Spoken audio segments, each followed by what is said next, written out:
Hello and welcome to Pagets Awareness Day 2022. I'm Dr Tori Herridge, an evolutionary biologist at the Natural History Museum in London and friend and supporter of the Paget Association. Paget disease of bone is the second most common bone disease after osteoporosis, but many people have never even heard of it. But the Paget Association is trying to change all that. And this year, they are bringing a global perspective to bear on Paget disease of bone to find out what we can learn about Paget disease from around the world and change the idea that Paget is solely a British disease. It is my great pleasure to welcome you all to this year's series of videos, where I'll be interviewing experts from across the globe to hear their unique perspectives on Paget disease of bone. In this episode, I'm talking with Dr. Luiz Griz from Agamemnon Magalhães Hospital in the city of Recife, Brazil. Welcome, Dr. Griz. Thank you, Dr. Dr. Herridge. First, I'd like to thank Professor Stuart Ruston, Chair of Paget Association, for this invitation. As for me, I'm an endocrinologist in Recife, capital of the state of Pernambuco, located in the northeast of Brazil. In 1978, I received my medical degree from the University of Pernambuco Medical School. Over the last 40 years, I have been participating in postgraduate programs in endocrinology, such as medical residency, MD, and PhD.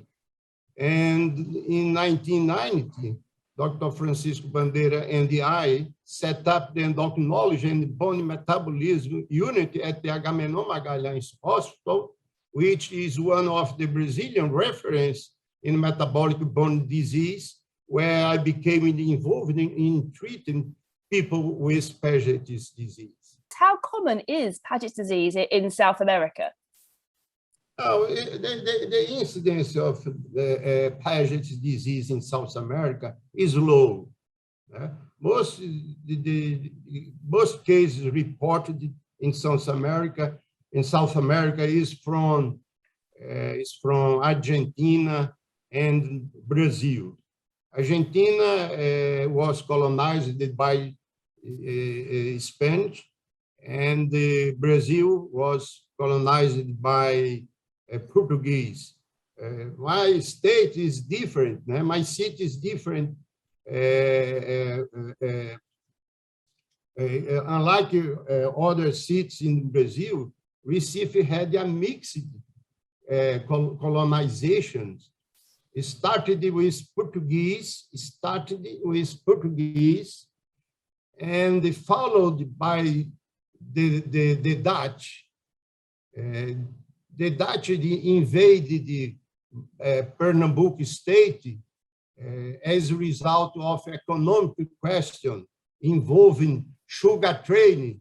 What you're saying is that Recife is unusual, an unusual place in Brazil, unusual because it has a much higher prevalence of Paget's disease, but unusual even within a colonial history of the area in its multiple layers of European input. Yes.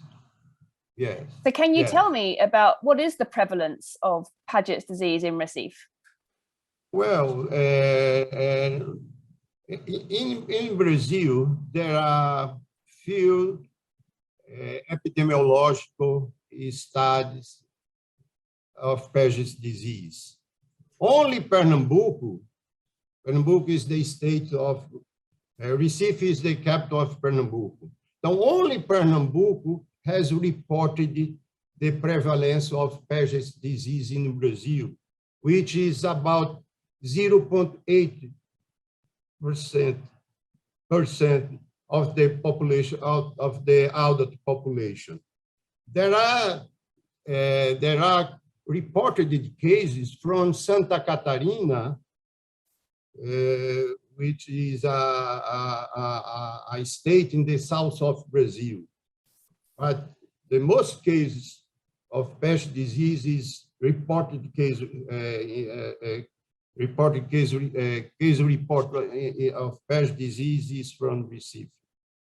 Are you seeing it only in people who can trace their ancestry back to the colonial period? Yes, most 90 in our cohort, 90% of the patients with Paget disease were of European descent. 90%. Well, within those patients, do you see much of a genetic link between them? Is there strong familial links like we see in the UK? Well, we don't have a study yet of the genetic study. Maybe the next year, I will this research to check if our patients have a mutation in the sequestration 1. Next year, probably we will start this research. And how does Paget's disease present in Brazil or in Recife? Is it the same as in the UK? Yes, I think the presentation of Paget disease in Recife are similar to the UK. Most of patients is asymptomatic, and in those who do have symptoms, bone pain and deformity are the most common. In more than 300 patients with Paget's disease, I saw only one patient with osteosarcoma. As now, most of the patients are asymptomatic. Is there an unusual aspect to your treatment? I'm not a clinician, but I read it and thought it looked similar to the way it's treated in other countries. Yes, the treatment is the same. Yeah, like so in England. Yeah, so I thought the primary goals of the treatment in Paget disease is symptomatic patients, and zoledronic S is the first choice. However, in patients who don't have infusion, I give oral bisphosphonates. It's the same like in England. And it works well? Pardon? It works well? Yeah. Yeah? People recover, people live good, happy lives. Yeah.